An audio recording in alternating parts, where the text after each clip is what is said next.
Bismillahirrahmanirrahim. Esselamu Aleyküm hörmətli izləyicilərimiz. Bu gün sizə zeytun yağına ruqya oxumaq haqqında qısa və faydalı məlumat paylaşmaq istəyirəm. Zeytun yağının faydaları, ona ruqya oxumağın üsulları və istifadə qaydaları ilə bağlı Telegram kanalımızda artıq bir paylaşım etmişdim. Keçiddən istifadə edib onu dinləyə bilərsiniz. Amma indi isə qısa bir video ilə bunu necə edəcəyinizi praktiki olaraq izah edəcəyim. Mən oxuduqda iri həcmdə qab istifadə edirəm. Çünki bu yağı qablaşdırıb pasientlərə verirəm. Hazırda ekranda gördüyünüz kimi. Lakin evdə istifadə üçün 1 litr zeytun yağı götürsəniz bu tamamilə kifayət edəcəkdir. Yağı qabda saxlayaraq ruqya ayələrini bu formada oxumağa başlayın. Oxuyarkən ara sıra qabın içinə yüngülcə üfürə və ya üfürə bilərsiniz. Elhamdülillahi Rabbil alemin. Errahmanirrahim. Maliki yevmiddin.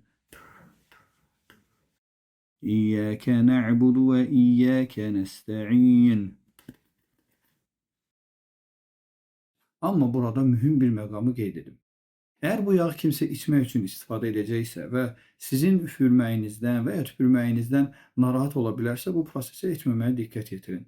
Ancaq yağı özünüz üçün istifadə edəcəksinizsə və ya bədəninizə tətbiq edəcəksinizsə, üfürmək və tüpürmək daha təsirli və faydalı ola bilər.